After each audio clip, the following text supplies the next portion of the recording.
I was only 8 years old when the first present arrived. It was Christmas morning, and I had awoken early to unwrap my presents.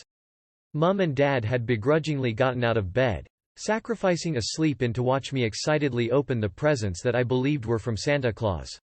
One thing that you should know about me is that I used to love dolls and I wanted to collect all the dolls that I could. I already had a very large collection. Big dolls, small dolls, almost every single doll you could think of, I already had. So, as you might expect, all of the presents that I received that Christmas morning were related to dolls. I got doll clothes, doll hats, doll accessories and even another doll that I didn't yet have in my collection. I loved all of my gifts, and I thought I had unwrapped them all, until my dad went outside and then quickly came back in and asked my mum, "Honey, do you know what this giant present outside is?" he asked, sounding a little concerned. Concerned that either mum didn't know anything about it or that she did and had spent a little bit too much on it. My mum responded that she didn't know anything about a giant present on the porch. Dad let out a little and went back outside. When he returned, he was holding a fairly big, rectangular box that was wrapped in bright red paper and had a sizable golden bow on top of it. "There is a small note on it that says it is addressed to you, darling," Dad said while he was looking directly at me, "so, I guess you better open it." He handed me the large red box and I nervously took it from him. It was quite weighty, which made me even more curious as to what could be inside of it. I slowly tore off the bright red wrapping and slowly revealed what was underneath. I saw that underneath the wrapping was a purple box with the words, "Life-size human doll," written in a sparkling silver color. Underneath this was the words, "Part 1 of 6." In the middle of the box was a see-through plastic sheet that allowed me to see inside of the box. Inside was a plastic arm that was human-sized. It had a human-sized plastic hand and a plastic arm that went all the way up to the shoulder. At the shoulder, there was a large plastic knob that looked like it would attach into another socket that would be a part of this doll's torso. There was no other part inside the box though, there was no torso to join it into two. I guess this is why it was part 1 of 6 inches though, the rest was probably yet to come. I looked up from the gift I had just received and saw the look on both of my parents' faces. They both looked concerned but also a bit surprised that someone had dropped off a present for me and they knew that I had a bit of an obsession with dolls. My dad then studied the small note that was left on the box, and he looked at it for a moment with a puzzled look on his face. "It's signed, Your Secret Santa, so I really don't know who that could be," he said, sounding confused. A year passed and the large doll arm sat in my room for the entire year. I think my parents kind of forgot about it because it wasn't really mentioned since January. I know that you are probably thinking that we should have been more concerned about this mysterious present, and you are probably right, but I think we thought it was just something harmless. And when I received another present the next year, it became almost like a Christmas tradition.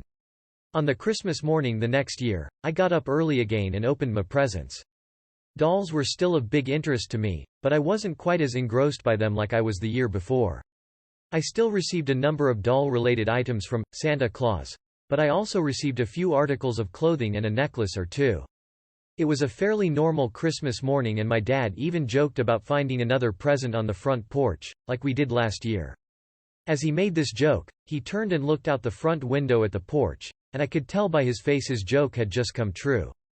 He went outside to grab the large rectangular box which was wrapped in the same bright red wrapping paper with the golden bow on top to match. He bought it inside and read the small note that was attached to it.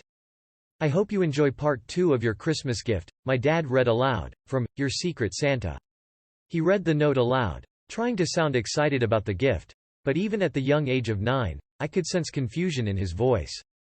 I was confused about these gifts too, I think we all were, but yet we still didn't try and find out more about them. We just accepted them. I think my parents could see that I got excited when I received these presents.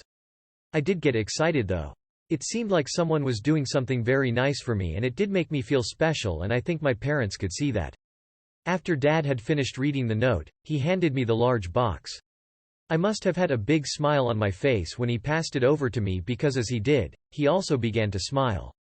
I think I had secretly hoped that another present would be sent to me. When I had grabbed the present off of my father, I felt that, once again, it was quite weighty. I excitedly peeled off the wrapping paper and saw that it was another box of the same purple color as the previous year. It had the same sparkling silver writing that read, "Life-size human doll." I looked through the clear plastic that was on the box and saw that it was another doll arm, the same size as the previous year. It is what I expected, but now I had one question. What would I receive next year? I had to wait the entire year to find out. I thought about it quite a lot. Finally, though, Christmas morning came around once again, and this time when I got up, I went straight to the front window and looked out at the front porch. Sure enough, sitting on the doorstep, was another large box, covered in bright red wrapping paper. I immediately noticed that this year, the box was a bit larger than it had been the previous year. I didn't wait for my parents to get up this year. I unlocked the door, went outside and pulled the box inside. It was heavier than previous years, so it was harder to pick up. Once I got the box inside, I began to unwrap it. When my parents got up that morning, they found me in the lounge room, sitting next to a large box that contained one long doll's leg. I don't think they were surprised to see it. They almost expected it, just like I did. By this point it was definitely becoming a tradition. Christmas morning meant the next piece of my life-size human doll would arrive. My mum asked me if there was another note attached to this year's gift, which there was, so I read it aloud to both my parents. Half the doll is yours. Half of it is mine. 3 more pieces and it will be ready to combine. From Your Secret Santa. The doll's leg was then added to the small collection that was growing in my bedroom. I now had 2 doll arms and 1 doll leg. All that was left to arrive was another leg, a torso and of course, the head. I thought that the next year would see the arrival of the other leg. But that year, a package didn't arrive. On Christmas Eve that year, I had a plan. I really wanted to know who was dropping off these gifts, and so I decided that it was a good idea to wait up and watch out the front window for the night, just to see who was dropping off my gift. I snuck out of bed once I had heard my parents turn off all of the lights and had gone into their bedroom. I quietly crept past their bedroom door and went to go and wait for my Secret Santa to arrive. I waited in the lounge room, whilst staring out of the front window, directly at the front porch. The later the night got, the longer the night dragged on. I persisted though. Even when I felt my eyelids grow heavy and all I wanted to do was sleep, I managed to stay awake. Waiting and watching. Nothing arrived though. No one came up onto the porch to drop off a present. A quick look outside on the porch and around the house also confirmed it. No present was delivered that year. My parents seemed confused that no package arrived. They were just expecting it now. I never told them that it was because I had stayed up all night watching. And I definitely didn't tell them about the note I found in the garden the next day. The note that read, "He sees you when you're sleeping. He knows when you're awake." Of course, the note freaked me out a bit, but I guess I just decided that the Secret Santa had arrived at my house to drop off the next installment of my gift, but must have seen me peering out of the front window and so decided to leave and not drop off the present. I guess it was because I was younger, but I soon forgot about the note and life continued on as normal. Soon enough, it was Christmas time again, and this year I knew that I would go to bed. I didn't want to risk my present not being delivered once again. I slept well that Christmas Eve and the next day. When I got up, the first thing I checked was the front porch. Sitting there, once again on the doorstep, was another large box with a large golden bow on top. I bought the box inside, finding it easier this time, as I was now a bit older and could lift a little bit more. This year, when my parents got out of bed, they found me with another box, containing the second leg of the doll. They almost seemed excited to see it, like they wanted there to be another present. They both smiled when they saw me with the purple box. I now had 4 parts of the doll. I knew I only had 2 more to go. I did spend a lot of the next year wondering if the next part would arrive the following Christmas, and I wondered if it would be the head or the torso. My questions were answered on Christmas Day that year, when I saw the box sitting on the front porch that year. It was the biggest box that I had received so far, so I knew what it was. It was the torso. I had to ask my dad to help me carry the box inside. This gift was the heaviest and did require the 2 of us to get it indoors. Once inside, I tore off the wrapping paper to reveal the large rectangular purple box. Inside the box, I could see, was a human-sized doll torso. It had sockets at both of the shoulders and also at the hips. I knew that this is where the arms and the legs would connect. I could now begin to build my doll. I also read the note that was attached to this year's gift. It read, "For years now, you have had to wait. But the doll is now ready to begin to create. From Your Secret Santa." Now that I had the centerpiece of the doll, I could begin to build it. Which is what my parents spent a lot of that Christmas morning doing. It was the first time that I had opened any of the boxes, and I remember the strong smell of plastic that would enter my nose every time I would open a piece of the doll. I opened the torso box first and managed to drag it out onto the lounge room floor. I remember the feel of rubbery plastic when I first touched the doll. All of the pieces felt the same. I remember the feeling I got when I managed to slide the leg into one of the hip sockets. The way it clicked into place was extremely satisfying. It took maybe an hour or two, but once it was finished, there stood the doll. The box was correct. It was definitely life-sized. It stood about the same height that I was at the time, and it was still missing one crucial piece. The head. I knew that I still had another year to wait before I would receive the final piece of my doll, and so I anxiously awaited its arrival for the entire year. I remember in the weeks leading up to Christmas that year, I was very excited to receive the final package. I don't think I slept that well on the night before Christmas, and I definitely got up early that morning. I ran outside to the porch, and sure enough, sitting on the ground, was a smaller, square box wrapped in bright red wrapping paper and a golden bow. I picked up, it was lighter than last year's gift, and I bought it inside. My parents had gotten up at this point as well. I think they were eagerly awaiting the present too. Once the present was inside, I tore open the wrapping paper. Underneath I saw straight away that it was the doll's. It had long blonde hair, a well-pronounced jawline and a small petite nose. It had a pretty face, but one thing that took me aback were the doll's eyes. They seemed so lifelike. Like they were staring straight at me with a look of fear in them. I didn't dwell on the eyes too much though. I only wanted to do one thing. I wanted to attach the head to the rest of the body, and then my doll would be complete. The rest of the doll was now in my bedroom, where it had been for most of the year, so I ran to my room and saw that I needed to screw the head on the rest of the body. Which I did. The doll was now complete.